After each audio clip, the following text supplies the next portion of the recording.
మా కన్న తండ్రి, దయగల నాయన, కృపగల దేవ, ఒక మంచి పాఠాన్ని ఆలోచిస్తుండగా తండ్రి నేర్చుకొనిచుండగా మాకు కావలసిన జ్ఞానాన్ని అనుగ్రహించండి.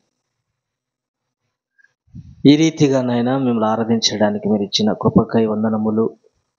కొద్ది మాటలు ఆలోచిస్తుండగా నేర్చుకొనిచుండగా సంజూతమైన జ్ఞానాన్ని అనుగ్రహించమని మీ కుమారుడు మా రక్షకుడైన యేసుక్రీస్తు నామములో ప్రార్థన అడుగుచున్నాం తండ్రి, ఆమేన్. కూడి వచ్చిన సంఘమంతటికి ప్రభుపేట శుభములు తెలియజేసుకుంటున్నాను. ఒక మంచి పాఠాన్ని మన బైబిల్ గ్రంథంలో నుంచి ఆలోచన చేద్దాం. పాఠం పేరు వచ్చి పిరికి వారికి పరలోకముందా. ఏంటి? పిరికి వారికి పరలోకముందా. అంటే పిరికివారు అనగా మనకు అందరికీ తెలుసు, భయపడే వ్యక్తి, ఏ సన్నివేశము జరిగినా ఏదైనా చూసి వణికిపోయేవాడుగా, బెదిరేవాడుగా పిరికి వాళ్ళు మనకు కనపడతారు. అలాగే ఈ పిరికివారు గురించి దేవుడు ఏం చెబుతున్నాడు? పిరికివారు పరలోకానికి వెళుతారా, పరలోకానికి వెళ్ళరా? ఈ పిరికితనం అనేది ఏమైనా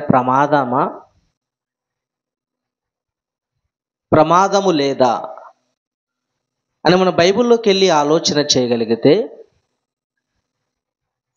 ఇప్పుడు ప్రకటన గ్రంథం దేవుడు పరలోకానికి వెళ్ళని వారు గురించి మాట్లాడుతూ, పరలోకానికి వెళ్ళని వారు ఎలాంటి వారో, నరకానికి వెళ్ళేవారు ఎలాంటి వారో మాట్లాడుతూ ప్రకటన గ్రంథం 21వ అధ్యాయము 8వ వచనం చదవండి ఒకసారి. ప్రకటన గ్రంథం 21వ అధ్యాయము 8వ వచనం. పిరికివారును, అవిశ్వాసులను, అసహ్యులను, నరహంతకులను, వ్యభిచారులను, మాంత్రికులను, విగ్రహారాధకులను, అబద్ధికులందరూ అగ్ని గంధకములతో మండు గుండములో పాలు పొందుదురు. ఇది రెండవ మరణము. ఏంటి? నరకానికి వెళ్ళేవారు, అగ్నిగుండానికి ఆహుదయ్యేవారు ఎవరయ్యా అని మనం చూడగలిగితే దేవుడు పెద్ద లిస్టే చెప్పాడు. ఆ లిస్టును మనం ఒక్కొక్కటిగా ఆలోచన చేయగలిగితే ఏంటి, మొదట ఎవరున్నారు లిస్టులో? పిరికివారును. ఎవరున్నారంట? పిరికివారా. ఏంటి? పరలోకానికి వెళ్ళని వారు పరలోకానికి వెళ్ళకూడదంటే ఏం చేయాలంటే పాపం చేయకూడదు. అంటే పరలోకానికి వెళ్ళనివ్వకుండా అడ్డుపడేది ఏంది? పాపము. అయితే ఈ పిరికితనం అనేది కూడా ఒక పాపమేనా? పాపమేనండి. వ్యభిచారం ఎలా పాపమో, దొంగతనం అనేది ఎలా పాపమో, హత్య అనేది ఎలా పాపమో, వీటితో పాటు కూడా పిరికితనం అనేది కూడా ఒక పాపమే. పిరికితనం అనేది కూడా ఒక పాపమేనా? పాపమేనండి. అందుకే పిరికి వారు ఎక్కడికి వెళ్ళారంట? పరలోక రాజ్యానికి వెళ్ళారంట. అయితే ఎక్కడికి వెళతారు వీళ్ళందరూ? పిరికి వారందరూ అంటే పాతాళానికి, రెండవ మరణానికి అనగా పాతాళానికి, అగ్నిగుండంలోనికి వెళ్ళిపోతారు. ప్రియమైన దేవుని పిల్లరా, మనం పిరికితనముగా ఉండకూడదు. ఈరోజు మనిషి అన్నిటికీ భయపడతాడు, ప్రతిదానికి భయపడతాడు. భయపడని వారిగా దేవుని దగ్గరకు వచ్చిన మనము, క్రైస్తవులుగా పిలబడుతున్న మనము, క్రీస్తును కలిగిన మనము, 66 పుస్తకాల పరిపూర్ణమైన జ్ఞానాన్ని నేర్చుకుంటున్న మనము దేనికి భయపడకూడదు. భయపడకూడదా? అయితే ఎలా ఉండాలి మనము? భయపడకూడదంటే మనం ఎలా ఉండాలి? చూడండి ఒకసారి సామెతల గ్రంథం 28వ అధ్యాయము 1వ వచనం. సామెతల గ్రంథం 28వ అధ్యాయం మొదటి వచనం. ఎవడును తరమకుండానే దుష్టుడు పారిపోవును, నీతిమంతులు సింహము వలె ధైర్యముగా ఉందురు. ఏంటి, నీతిమంతులు ఎలా ఉంటారంట? సింహము వలె ధైర్యముగా నుందురు. సింహము వలె ధైర్యముగా నుందురు. ఏంటి, క్రీస్తుని కలిగిన మనము, క్రైస్తవులుగా పిలువబడుతున్న మనము, విశ్వాసులుగా పిలువబడుతున్న మనము ఎలా ఉండాలి తెలుసా? నీతిమంతులుగా పిలువబడుతున్న మనము ధైర్యముగా ఉండాలి. సింహము వలె ధైర్యముగా ఉండాలి. సింహం ఎంత ధైర్యం అండి! దాని గుండె ఎలాంటి తెలుసా అబ్బాయి? ఎంత ధైర్యం అంటే సింహానికి ఎదుట ఏ శత్రువు ఎంత పెద్ద ఆకారంతో వచ్చినా, ఎంత బలముతో వచ్చినా దాన్ని నేలన ఒరిగిచ్చే వరకు సింహం వెనకడుగు వేయద్దు. అదండి సింహంకున్న ధైర్యం. దేన్నైనా ఆహారం కోసం పడి ఉన్న, చచ్చిబడి ఉన్న దాన్ని తినదు ఆహారంగా. అది వేటాడి వేటాడి వేటాడి పంజ విసిరి చంపేసి తింటదండి ఒక సింహం. ధైర్యం అది. మనం కూడా ఎలా ఉండాలి? సింహము వలె ధైర్యముగా ఉండాలి. గనుక ఏంటి, పిరికివాడిగా, ప్రతి దానికి భయపడేవాడిగా మనము ఉండకూడదు. ధైర్యంగా ఉండాలి. ధైర్యంగా ఉండాలి. పిల్లల మరో మాట చూడండి ఒకసారి. మరో మాట తిమోతికి రాసిన 2వ పత్రిక 1వ అధ్యాయం 7వ వచనం. తిమోతికి రాసిన 2వ పత్రిక 1వ అధ్యాయం 7వ వచనం.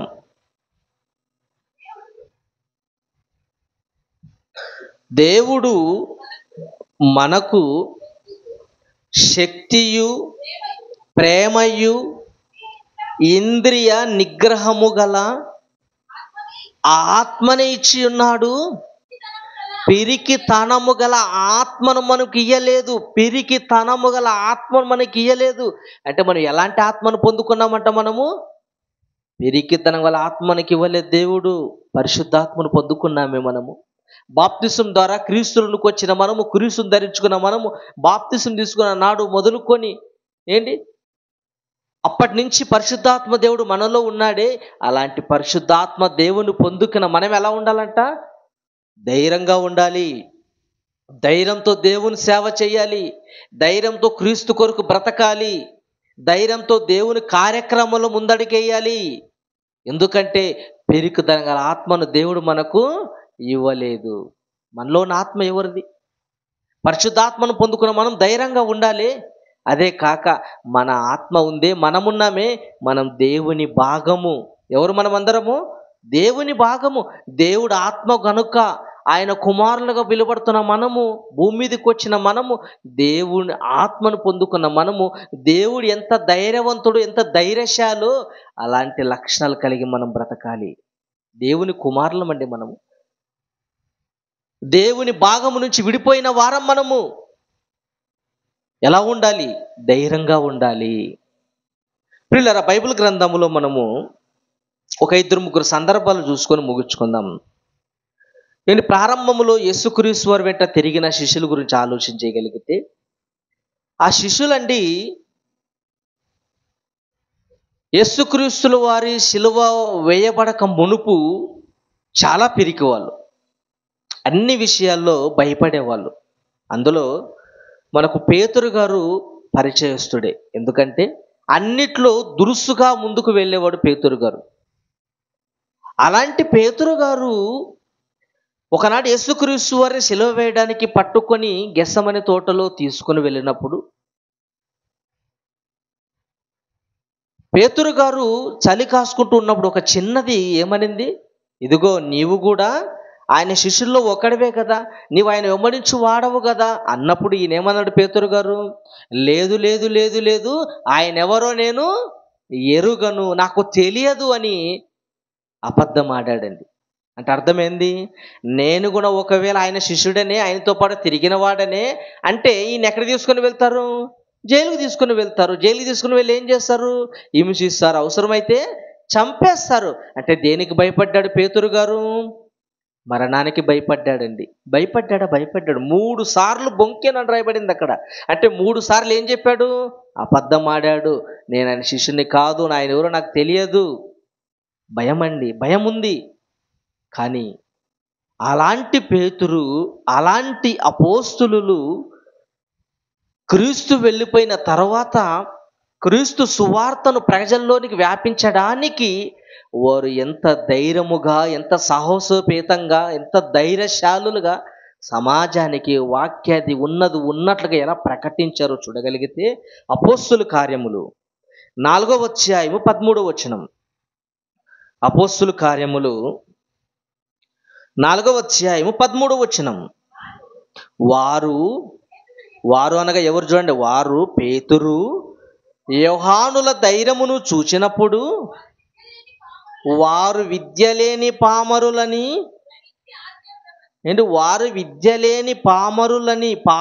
కింద పుట్టినట్లు ఏముందంటే సామాన్యులని, వారు విద్యలేని పామరులని గ్రహించి ఆశ్చర్యపడి వారు యేసుతో కూడా ఉండిన వారని గుర్తెరిగి స్వస్థత పొందిన ఆ మనుష్యుడు వారితో కూడా నిలిచి ఉండుట చూచి ఏమియు ఎదురు చెప్పలేకపోయిరి. 15వ వచనం. అప్పుడు సభ వెలుపలకి పోండని వారికి ఆజ్ఞాపించి తమలో తాము ఆలోచన చేసిది. ఏంటి చివరిగా ఇలా వచ్చేస్తే 17వ వచనం ఏంటి? ఆనాడు ఉన్నటువంటి శాస్త్రులు, పరిసయ్యులు, యూదులందరూ ఈ శిష్యులను పేతురు గారు, యోహానుల గారు చూసి వీళ్ళు సామాన్యులే, వీళ్ళు విద్య లేని వాళ్ళే, వీళ్ళు ఇంత జ్ఞానాన్ని ఎలా బోధించగలుగుతున్నారు, ఇంత ధైర్యముగా వీరికి ధైర్యం ఎక్కడి నుంచి వచ్చింది? వీరు యేసుతో పాటు తిరిగిన వాళ్ళే కదా, యేసును పట్టుకున్నప్పుడు దిక్కులకొకడు పారిపోయిన వీళ్ళు ఇంత ధైర్యముగా ఎలా మాట్లాడుతున్నారు? ఇంత ధైర్యం ఎక్కడి నుంచి వచ్చింది వీళ్ళని మాట్లాడుతూ చూడండి. ఎక్కడుంది మాట? 17వ వచనం నుంచి. అయినను ఇది ప్రజలలో ఇంకా వ్యాపించుండుటకై ఇక మీదట ఈ నామమును బట్టి ఏ మనుషులతోనైనను మాటలాడకూడదని మనము వారిని బెదరు పెట్టవలనని చెప్పుకొనురి. అంటే పేతురు గారు, యోహాను గారిని ఏం చేయాలనుకున్నారు? ఆనాడున్న పెద్దలు, ఆనాడున్న అధికారులు ఏం ఆలోచించారు తెలుసా? వీళ్ళు క్రీస్తుని గురించి ప్రకటిస్తున్నారే, ఇంత ధైర్యముగా వీళ్ళు మాట్లాడుతున్నారే, అలా మాట్లాడకుండా ఉండడానికి మనం ఏం చేద్దామో తెలుసా? వాళ్ళని పిలుచుకొని వాళ్ళని బెదిరిద్దాము. ముందు మాటలతో బెదిరిద్దాము, మాటలు వినకపోతే చేతులతో బెదిరిద్దాము. ఆలోచించారండి. ఆనాడు పెద్ద యూదులు, ఆనాడు అధికారులు, పెద్దలు ఆలోచించారు. వాళ్ళు ఎలాగైనా బెదిరిద్దామని ఆలోచించినప్పుడు ఏం జరిగింది చూడండి. ఆ తర్వాత అప్పుడు వారిని పిలిచి, మీరు యేసు నామమును బట్టి ఎంత మాత్రమును మాట్లాడకూడదు, బోధింపను కూడదని వారికి ఆజ్ఞాపించిరి. అందుకు పేతురును యోహానును వారిని చూచి, దేవుని మాట వినుట కంటే మీ మాట వినుట దేవుని దృష్టికి న్యాయమా? మీరే చెప్పండి. మేము కన్న వాటిని విన్న వాటిని చెప్పక ఉండలేమని వారికి ఉత్తరమిచ్చిరి. దేవుని మాటలు ప్రకటించద్దు అంటున్నారే, మీరు క్రీస్తు గురించి ప్రకటించద్దు అంటున్నారే, మీ మాట వినడం శ్రేష్టమా? మీ మాట వినడం ఉత్తమమా? దేవుని మాట వినడము మేలా, ఉత్తమమా? ఆలోచించండి అన్నాడు. కానీ అంత బెదిరించిన ఆ బెదురులు చప్పళ్ళకు వీళ్ళు భయపడలేదండి. పేతురు గారు, యోహాను గారు భయపడలేదు. ఎంతో ధైర్యముగా వాక్యాన్ని బోధించారు. ఉన్నది ఉన్నట్లుగా, కుండను బద్దలు కొట్టినట్లుగా, ఇదిగో మీరు చంపిన క్రీస్తు రక్షకుడైన ఆయన నమ్మండి, పరలోకాన్ని వెళ్ళాలంటే ఆయనే మార్గము, ఆయన రక్షకుడు, మీరు నమ్మండి అని ధైర్య సాహసాలతో వాక్యాన్ని బోధించారండి. ధైర్యంగా బోధించారు. తర్వాత మాట,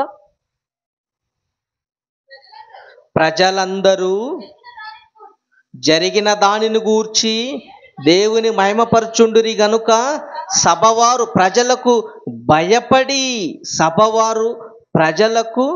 భయపడి వీరిని శిక్షించు విధమేమీ కనుగొనలేక వీరిని గట్టిగా బెదిరించి విడుదల చేసిరి. బెదిరించిన బెదరులకు భయపడలేదంటే పేతురు గారు ఒకనాడు భయపడిపోయి పారిపోయిన వాడిగా మనకు కనపడుతున్నాడే.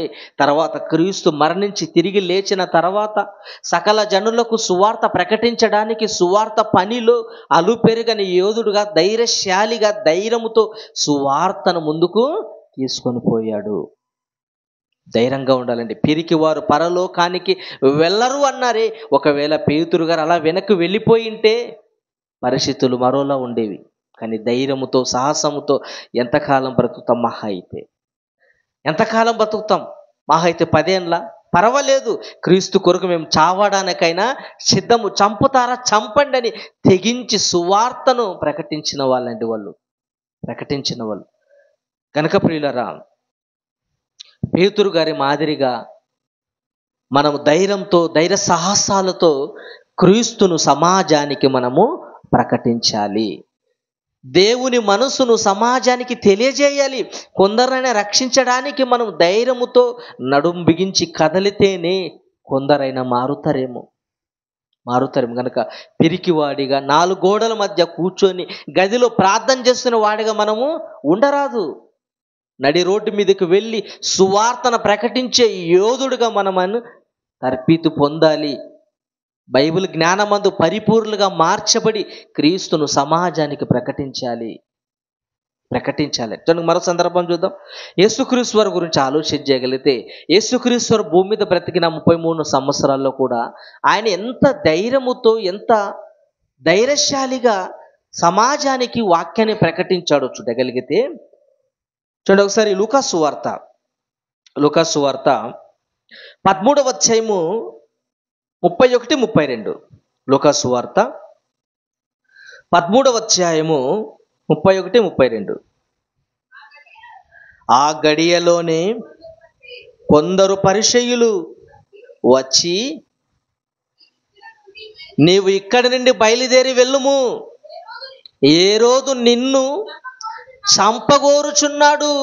అందులో పరిసయ్యులు వచ్చారంట. వచ్చి, ప్రభా, యేసు క్రీస్తుల వారు అద్భుతాలు చేస్తున్నవే, స్వస్థతలు చేస్తున్నవే, నీవు ఇక్కడ ఉండటం మంచిది కాదు. ఎందుకు మంచిది కాదు తెలుసా? హేరోదు చంపాలని ఎదురు చూస్తున్నాడు. నీవు కానీ దొరికావా హేరోదు నిన్ను చంపేస్తాడు. కనుక ఇక్కడి నుంచి నువ్వు బయలుదేరి వెళ్ళిపోము. తర్వాత హేరోదు నిన్ను చంపగోరుచున్నాడని ఆయనతో చెప్పగా, ఆయన వారిని చూచి, మీరు వెళ్ళి ఆ నక్కతో ఇలాగ చెప్పుము. ఎవరన్నాడు నక్క అని? హేరోదు రాజునండి. హేరోదు రాజును నక్క అన్నాడే. ఒక రాజు సైతాన్ని నక్కాను పిలిచాడంటే ఎంత ధైర్యం అండి యేసుక్రీస్తు వారికి. ఆయన ధైర్యాన్ని గురించి ఆలోచించగలిగితే రాజును సైతాన్ని ఏమన్నాడు? నక్క అన్నాడు. అంత ధైర్యం అండి. దేవుని కొరకు ప్రజల్ని దేవుని దగ్గర చేర్చడానికి భూమి మీద ప్రాణాలు పెట్టడానికి వచ్చిన మహానుభావుడు. ఆ నక్కతో ఏమన్నాడు? ఇలాగూ చెప్పుము. యేసుక్రీస్తు వారు ఎంత ధైర్యం అండి. నిజంగా ఇలాంటి ధైర్యాన్ని కలిగి మనము బ్రతకాలి. ఇలాంటి ధైర్యాన్ని మనం నూరు పోసుకోవాలి. ఇదిగో సువార్త ప్రకటిస్తుంటే పలానా మంత్రి నిన్ను బెదిరిస్తున్నాడు, పలానా వాళ్ళ అధికారులు నిన్ను బెదిరించడానికి సిద్ధంగా ఉన్నప్పుడు ఏం చేయాలి? మనము భయపడిపోయి అన్ని మూసుకొని ఇక్కడ అన్ని సామాన్లు సర్దుకొని వెళ్ళకూడదు.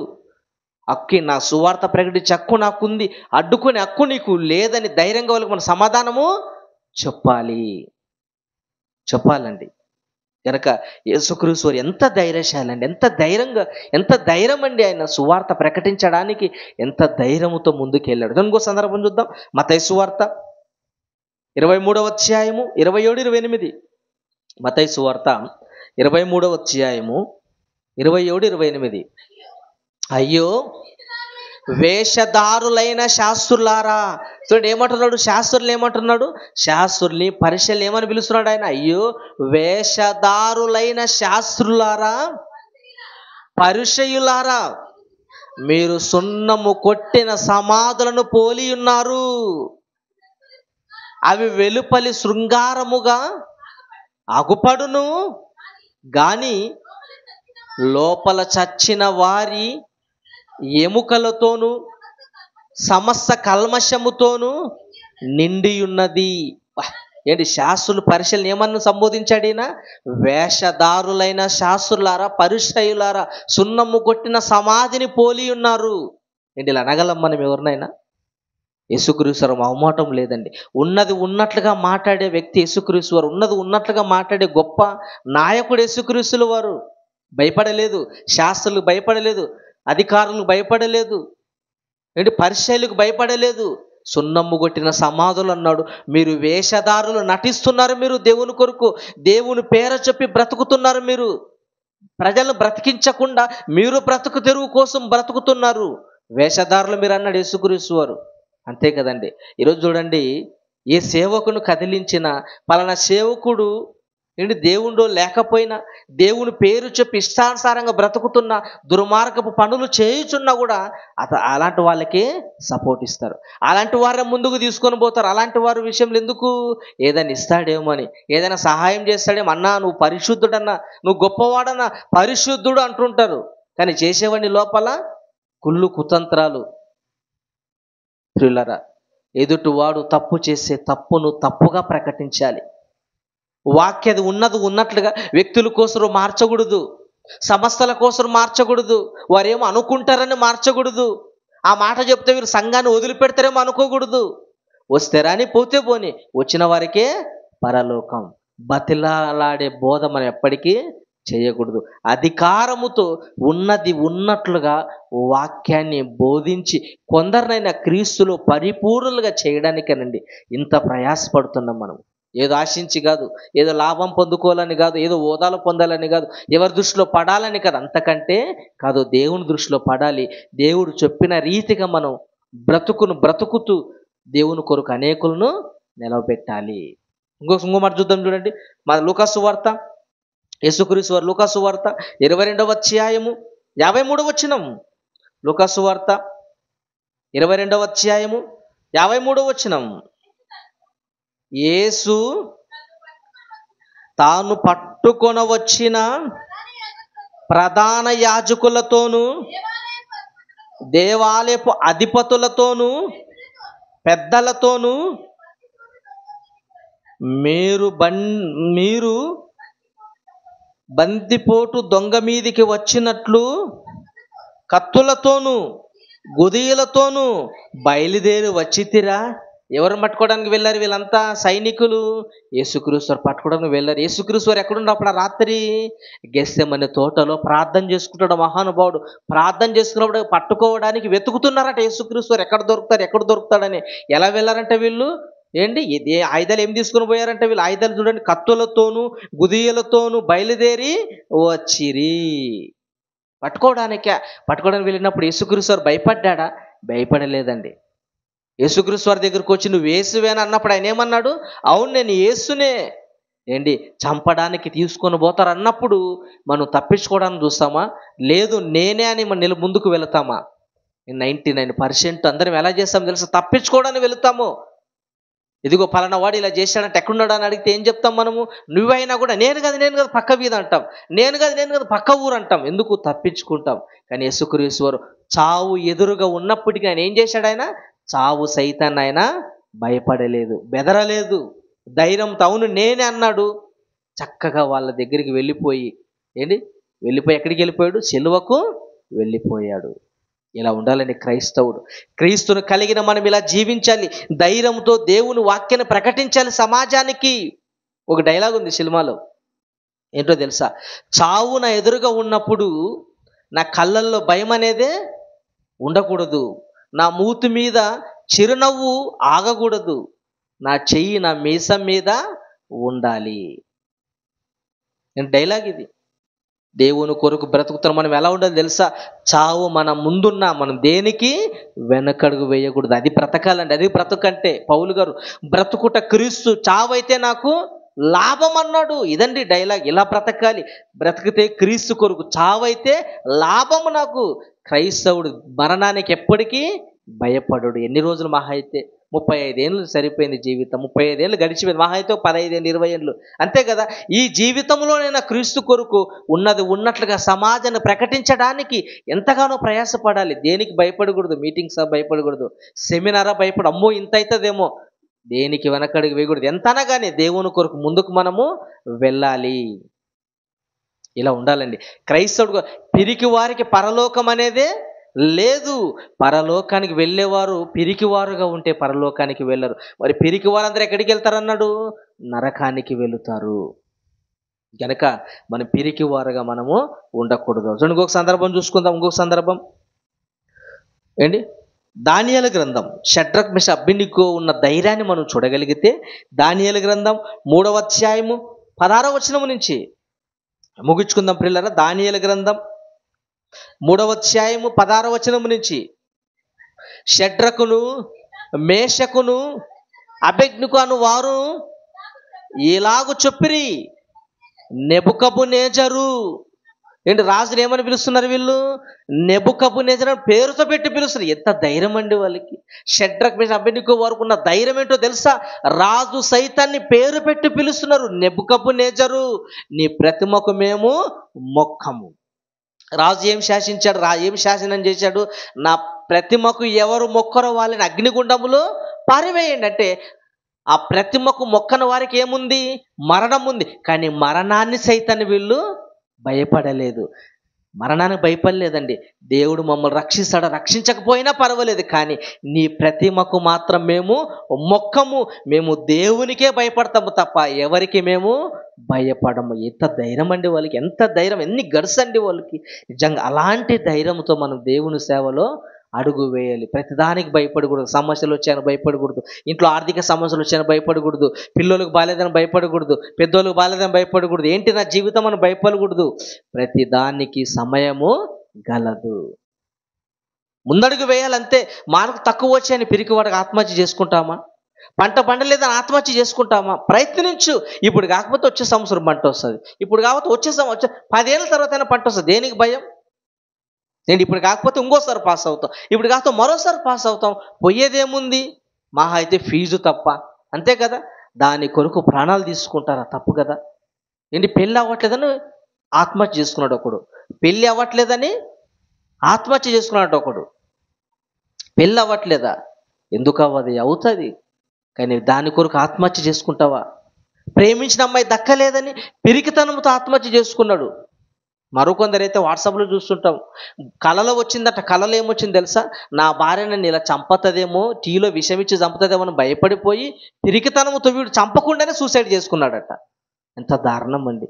పిరికితనం చాలా ప్రమాదకరం. ప్రియులారా, లోకములో నువ్వు దేనికి భయపడినా కానీ దేవుని కొరకు నువ్వు వెనకడుగు మాత్రము వేయకూడదు. నాగటి మీద చెయ్యేసిన వాడు వెనకడుగు వేస్తే వాడిని ఏమంటారు? అందరూ పిరికివాడు అంటారు, పని చేతగానోడు అంటారు. అంతే కదండి. పొలం దున్నడానికి ఎద్దుల బండు కట్టుకొని వెళ్ళావు, నాగలి తీసుకొని పొలాల్లో వేసావు.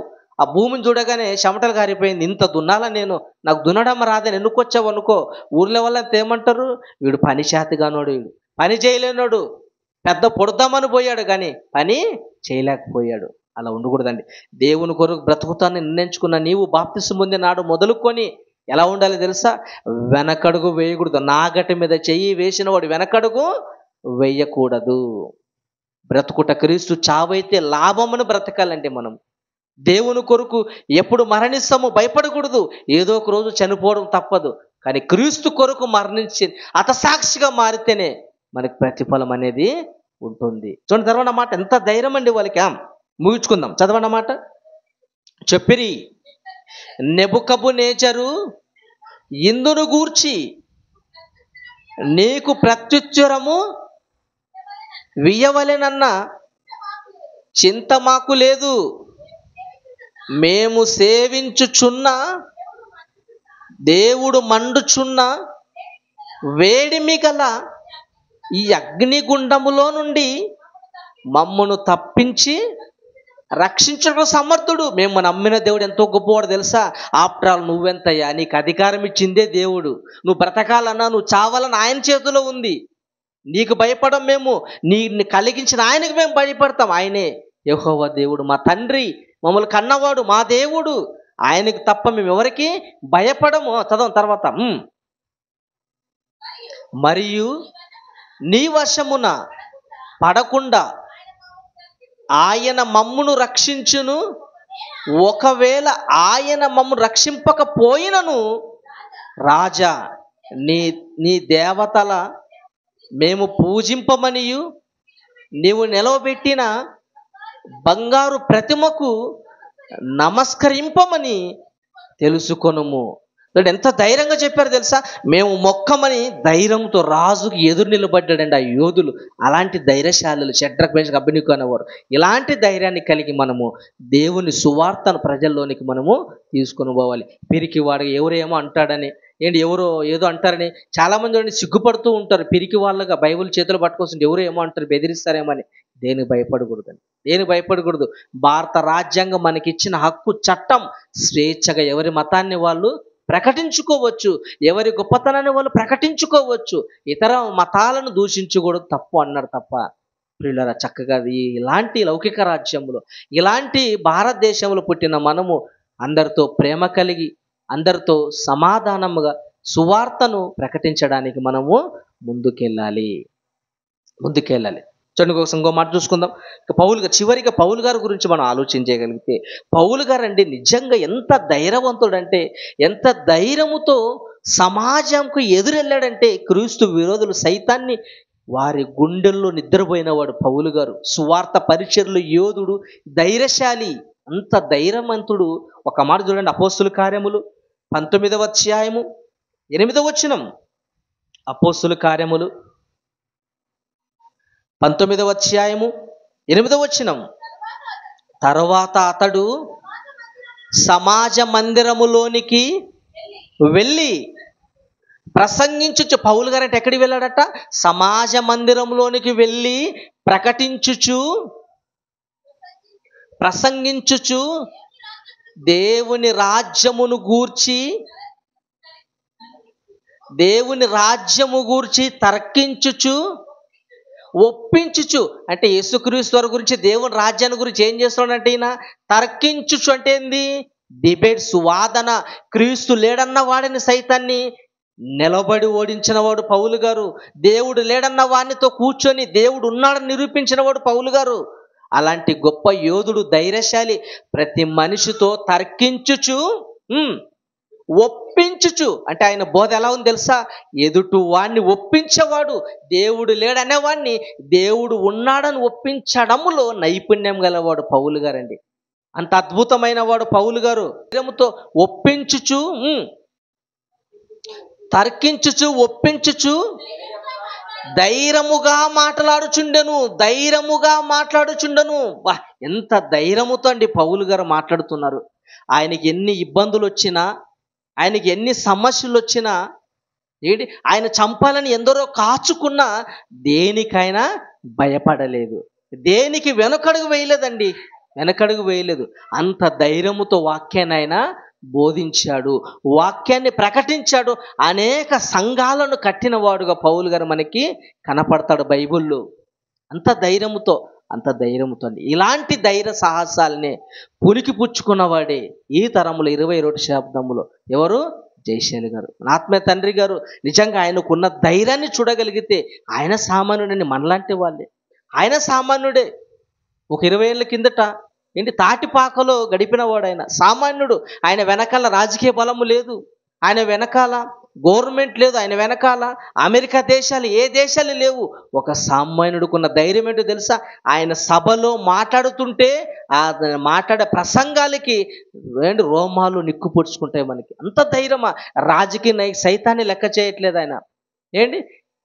ఎలాంటి వారిని లెక్క చేయట్లేదు, దొంగ బోధకులు సైతాన్ని లెక్క చేయట్లేదు. ఆయన ధైర్యం ఏంటి? కేవలం బైబిల్ ఆయనకున్న ధైర్యం, 66 పుస్తకాల పైన ఆయనకున్న పట్టు, దాన్ని బట్టే అంత ధైర్యంగా బోధించాడు ఆయన. ఇప్పటికీ ఎవర్ గ్రీన్, ఎవరికి తలదించని ఒక యోధుడుగా, ఎవరికి తల వంచని ఒక ధైర్యశాలిగా సమాజానికి ఇప్పుడు ఈ వృద్ధాప్యములు కూడా, వయసు మీద పడిన వృద్ధాప్యములు ఉన్న అలుపెడుగని యోధుడుగా ఛాలెంజింగ్తో సమాజాన్ని దేవుని మాటలు ప్రకటించడంలో వెనుకడుగు వేయని ఈ యోధుడు జయశైలి గారు. యోధుడండి నిజంగా. ఆయన ప్రసంగాలు 20 ఏళ్ళ కింద ప్రసంగాలు విన్నామంటే ఏంటండి ఆ ఛాలెంజింగ్, ఏంటి ఆ ధైర్యం. ఆ మాటలు వింటేనే మనకు అట్లుందంటే, ఆ పబ్లిక్ మీటింగ్లో మాడుతున్నప్పుడు ఎలా ఉండాలి, నిజంగా అండి, హ్యాండ్సప్. నిజంగా అలాంటి ధైర్యశాలులు మనకు కావాలి. ధైర్యంతో సువార్త ప్రకటించాలి. గనక మనం కూడా ఎలా ఉండాలి తెలుసా? వాక్యాన్ని ధైర్యంతో ప్రకటించాలి. వెనకడుగు వేయకూడదు, పిరికివాడిగా పారిపోకూడదు. ఒకవేళ పిరికివాడిగా పారిపోయావా పాతాళానికి వెళ్ళిపోతావు. కనుక దేనికి భయపడకూడదు. మహా అయితే ఏం చేస్తారండి? మహా అయితే చంపేస్తారు, అంతే కదా. దేనికి భయపడకూడదు. అయితే మనం ఎవరికి భయపడాలి? ఎవరికి భయపడాలో చూడండి. చివరికి మత్తయి సువార్త 10వ అధ్యాయము 28వ వచనం. మత్తయి సువార్త 10వ అధ్యాయము 28వ వచనం. మత్తయి సువార్త 10వ అధ్యాయం 28వ వచనం. మరియు ఆత్మను చంపనేరక దేహమునే చంపు వారికి భయపడకుడు గాని. చూడండి, ఏంటి? దేహమును చంపు వారికి భయపడకుడి. ఎవరు భయపడద్దు అంటున్నాడు? దేహాన్ని చంపేవారికి. నేను మహా అయితే ఏం చేస్తారు? చంపేస్తారు, అంతే కదా. వాళ్ళకి భయపడకూడదు మనం. దేహాన్ని చంపే వారికి భయపడకూడదు. శత్రువులు భయపడకూడదు. క్రీస్తు విరోధులు భయపడకూడదు. ఈరోజు ఎంతోమంది బెదిరిస్తూ ఉంటారు. సువార్త ప్రకటిస్తుంటే పేలనీళ్ళు చల్లేవారు కొందరు, చంపన కొట్టేవాళ్ళు కొందరు, వాహనాలు పగలు కొట్టేవారు కొందరు, అద్దాలు పగలు కొట్టేవారు. మీరు సువార్త ప్రకటించకూడదు, వెళ్ళిపోండి అని బెదిరించే వాళ్ళు కొందరు. మహా అయితే చంపేస్తారు, అంతే కదా. అలాంటి వారికి భయపడకూడదు. మరి ఎవరికి భయపడాలా? ఆత్మను దేహమును కూడా నరకములో నశింపజేయగల వానికి మీరు మిక్కిలి భయపడండి. ఎవరు భయపడాలి? దేవునికి భయపడాలి. ఎందుకో తెలుసా? సమస్తం సృష్టించిన ఆయన, సమస్తాన్ని కలిగించింది ఆయన, నీకు ఊపిరి పెట్టింది ఆయన, నువ్వు బ్రతుకుతున్నావంటే కారణం ఆయన చలవలేందే నువ్వు భోజనం కూడా చేయలేవే. ఆయన వల్ల బ్రతుకుతూ, ఆయన వల్ల జీవిస్తూ, ఆయన కొరకు నువ్వు బ్రతకాలి. ఆయనకు భయపడాలి. నేను దేవుని కొరకు బ్రతకకపోతే నా జీవితం ఏమైపోతుందో, ఆయన కొరకు బ్రతకకపోతే నన్ను పాతాలను పంపిస్తాడేమని అనుక్షణం మనము భయపడాలి. దేవుని పని చెయ్యని నాడు భయపడాలండి మనము. దేవుని పని చేసి దేవుని పనిలో పాలిభాగస్తులుగా ఉన్నప్పుడు దేనికి మనం భయపడకూడదు, దేవునికి భయపడాలి. గనక ప్రియులరా, మనం దేవునికి భయపడుతూ దేవుడిచ్చిన మాటలు సమాజానికి మనము ప్రకటించడంలో వెనుకడుగు వేయకుండా ముందుకు మనము వెళ్ళిపోవాలి. చివరికి ఎబ్రీ పత్రిక 13వ అధ్యాయము 5-6 వచనాలు. ఎబ్రీ పత్రిక 13వ అధ్యాయము 5-6 వచనాలు. ధనాపేక్ష లేని వారై మీకు కలిగిన వాటితో తృప్తి పొంది ఉండుడి. మిమ్మును ఏమాత్రము నేను విడువను, మిమ్ముడి ఎన్నడును ఎడబాయను అని ఆయనే చెప్పాను కదా. కాబట్టి ప్రభువు నాకు సహాయుడు, నేను భయపడను. చూడండి ఎలా ఉండాలంటే మన విశ్వాసం ఎలా ఉండాలి? వెనకడిగి వేసి పిరికి వాడికి పారిపోకూడదు, దేనికి భయపడకూడదు. చదవ మాట ఒకసారి. నేను భయపడను, నరమాత్రుడు నాకేమి చెయ్యను అని మంచి ధైర్యముతో చెప్పగల వారమై ఉన్నాము. నరమాత్రుడు ఏం చేస్తాడండి? మహా అయితే మనుషులు భయపడకూడదు, మనము దేనికి భయపడకూడదు. నీలో తప్పు లేకుండా చూసుకోవాలి, పవిత్రతను కాపాడుకోవాలి, ఎవరిని కించపరచకుండా మనం సమాజానికి బైబిల్ ఉన్నట్లుగా బోధించాలి. ఇతరులు కించపరిచే మాటలు ఎప్పటికీ మాట్లాడకూడదు. ప్రియులరా, మనకు అదందరికీ తెలుసు. నేను శాలేమన్నంట పూల గురించి. ఎందుకయ్యా పూల గురించి? తప్పు కదా, ఇతరుల గురించి అలా మాట్లాడకూడదు కదా. నీకున్నది నువ్వు మాట్లాడుకో. పూలు పెట్టుకుంటేమి, పెట్టుకోపోతే నీకేమి. కనుక అలంకారం గురించి పెద్దగా మనం మాట్లాడకూడదు. అలంకారం తక్కువ అలంకరించుకోమన్నాడు. అలా అని అలంకారం పూర్తిగా తీసేమని బైబిల్ ఎక్కడా లేదు. తగుమాత్రం వస్త్రంతో తగుమాత్రముగా నువ్వు అలంకరించుకోమన్నాడు. వాటి గురించి ఎందుకు? బైబిల్లో మాటలు యేసు ఎంత గొప్పవాడో ప్రకటించు, దేవుని గురించి ఉన్నతంగా ప్రకటించు. అది పోయి ఈరోజు చాలామంది సేవకులు వాళ్ళ మత విశ్వాసాలు కించపరిచే రీతిగా, వాళ్ళ దేవుళ్ళు కించపరిచే రీతిగా మాట్లాడుతుంటారు. తప్పది. నీ దేవుడు ఎంత గొప్పవాడో ప్రకటించు. బైబిల్ను దాటి, ఈ బార్డర్ని దాటి బయటికి వెళ్ళకూడదండి. బైబిల్ బార్డర్ దాటి ఎప్పుడు బయటికి వెళ్ళకూడదు. అలా బయటికి వెళ్ళావా ప్రమాదము, జాగ్రత్త. ఓకే అండి. పిరికి వారికి పరలోకం ఉందా? పిరికివాడిగా నువ్వు ఉంటే పరలోకానికి వెళ్ళవు. ధైర్యవంతుడుగా నువ్వు ఉంటే పరలోకాన్ని వెళుతావు. పిరికివాడిగా ఉంటే పాతాళాన్ని ఖచ్చితంగా నువ్వు వెళ్ళిపోతా ప్రార్థన చేసుకుని దయగలిగిన మా తండ్రి కొన్ని మాటలు ఆలోచించాము నాయన, నేర్చుకున్నాం. చెప్పిన మాటల ప్రకారంగా తను ఆత్మీయంగా బలపడి మరింతగా ఈ పనిలో ఉండే భాగ్యాన్ని ప్రసాదించండి. సంఘాన్ని జ్ఞాపకం చేసుకోండి, దీవించమని. నిన్న జరిగినటువంటి లేఖనాల పరిశోధన సదస్సులో తోడుగా ఉన్నారు నాయన, వార్షికోత్సవంలో తోడుగా ఉన్నారు. అన్ని విధాలుగా మీరు జరిగిన రీతిగా సహాయం అందించిన పనిలో పాలుభాగస్తులైన ప్రత్యక్షంగా పరోక్షంగా నీ పిల్లలు ఎందరైతే కష్టపడ్డారో ప్రతి ఒక్కరిని దీవించండి. రావాల్సిన పర సంబంధమైన ప్రతిఫలను అనుగ్రహించమని క్రీస్తు పేరట ప్రార్థన అడుగుచున్నాం తండ్రి. ఆమేన్, ఆమేన్, ఆమేన్.